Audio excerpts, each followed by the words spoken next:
ولكن قلنا تكلم بلا ما تتكلم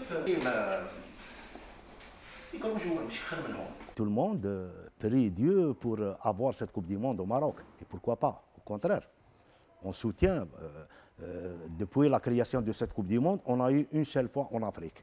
Voilà. Et c'était la Corne, maintenant, plus la Méditerranée. Et en plus, c'est tout près, le Maroc, tout près de l'Afrique et de l'Europe. Pourquoi pas? C'est légitime que le Maghreb mérite cette Coupe du Monde. Personnellement, je soutiens cette candidature, bien sûr. Et très heureux pour Belloumi d'être choisi, bien sûr. هكذا ونديروا لا باس لا قلبك.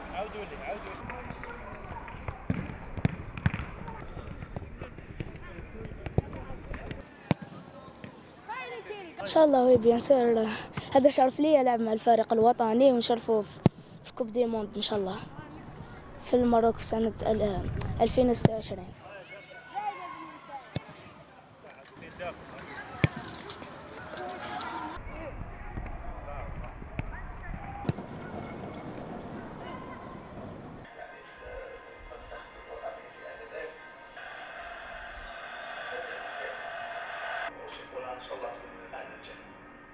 Mais vous savez, entre l'Algérie et le Maroc, il y a de très forts liens. Je prendrai juste la joie des Marocains quand l'Algérie s'était qualifiée pour la Coupe du Monde, ou sinon le parcours de l'équipe nationale en Coupe du Monde. La joie également des Marocains qui étaient sortis pour manifester justement après leur joie, après les résultats de l'équipe algérienne. Ça, c'est la première des choses. La deuxième des choses, c'est que le Maroc faisant partie du Maghreb, ça va donner une grande exposition, disons-le, au Maghreb, puisque vous allez avoir du monde entier, des touristes qui vont arriver, des amoureux du football, pour venir assister à la Coupe du Monde. Donc sur le plan médiatique, le Maghreb va avoir une grande visibilité. Deuxièmement, une affluence importante. Et la troisième des choses, le Maroc s'est appuyé également sur une des figures, pas le seul, mais sur une des figures, un ballon d'or, algérien en l'occurrence l'Akhdar Belloumi, pour mener le comité de candidature, pour porter la bonne parole et faire en sorte d'avoir le plus grand nombre de fédérations ou de voix pour l'obtention de l'organisation de la Coupe du Monde.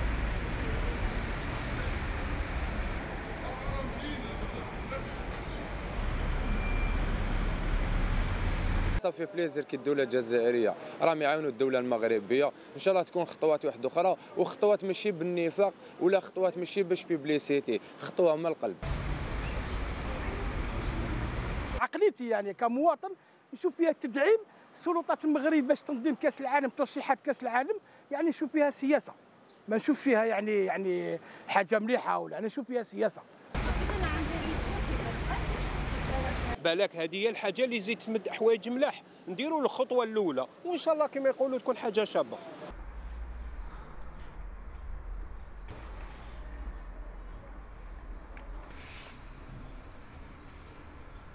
احنا نأمل أن هذه الإشارة المتبادلة من طرف المغرب والجزائر سوف تفتح آفاقا جديدة للتقارب بين رجال السياسة، للتقارب بين الشعوب، لبناء أيضا المغرب العربي مثل ما حدث في السنوات الماضية في العشريات الماضية بناء الاتحاد الأوروبي.